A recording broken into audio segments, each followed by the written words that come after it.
세대별로 국민연금 납입 속도를 달리하겠다는 정부 개혁안을 두고 갑론을박이 벌어지고 있습니다. 청년층의 부담을 덜어서 연금에 대한 인식 개선을 한다고 했는데 정말 그런 건지 취재기자와 따져보겠습니다. 이광호 기자 나와 있습니다. 자, 이 기자 먼저 실제로 인상 속도 조절, 이게 얼마나 효과가 있습니까? 네, 정부가 원래 이렇게 속도 조절을 한 의도는 아마 연령대별로 부담을 좀 비슷하게 맞춰보겠다는 것이었을 텐데 네. 실제로는 차이가 조금 있었습니다. 실제 5세별 중위소득 통계를 적용을 해서 보험료율의 인상이 끝났을 때 인상 전, 그러니까 현행보다 내게 되는 연금의 부담이 얼마나 커지는지를 연령대별로 추산을 해봤는데요. 그 결과를 보니까 50대가 인상 기간은 4년으로 가장 짧지만 현행 대비 27.8%를 이 기간 동안 더 내서 가장 가파른 상승률을 보였고요. 그 다음으로 부담이 커지는 게 20대였습니다. 지금보다 26%가량을 더 내게 돼서 25% 수준인 30대와 40대보다도 20대 부담이 더 늘어날 것으로 보입니다.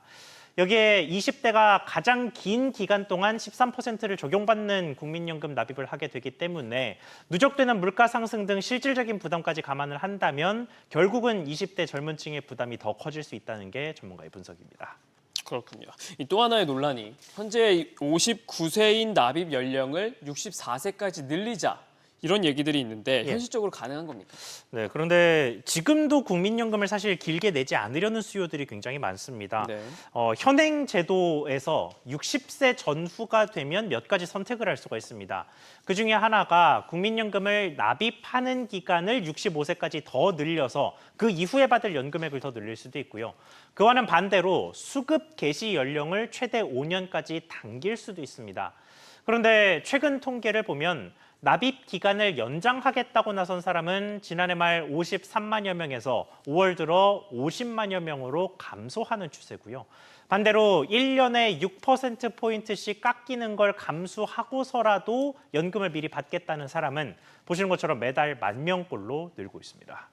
그렇군요. 여러모로 벌써 도입 과정에서 진통이 있어 보이는데 이 정부와 정치권 움직임은 어떻습니까? 네, 연금 개혁을 완성시키기 위해서는 사실 국회 문턱을 최종적으로 넘어야 합니다. 법 개정 사항이기 때문인데요.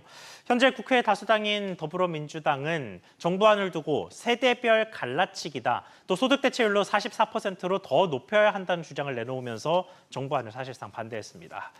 이에 정부는 개혁안에서 제시된 42%도 사실 재정 안정을 위해서라면 보험료율을 지금보다 훨씬 더 높여야 하는 건데 소득 보장과 재정 안정 사이에서 고민한 결과 감안한 결정이라고 설명을 했습니다. 또 자동 안정화 장치가 연금의 삭감이다라는 지적에 대해서는 첫 해 받게 되는 연금액의 원금이 깎이는 것은 아니고 그 이듬해부터 물가를 반영한 상승분의 일부가 줄어들 수도 있는 구조인 것이라고 강조했습니다. 그렇군요. 이 기자 잘 들었습니다.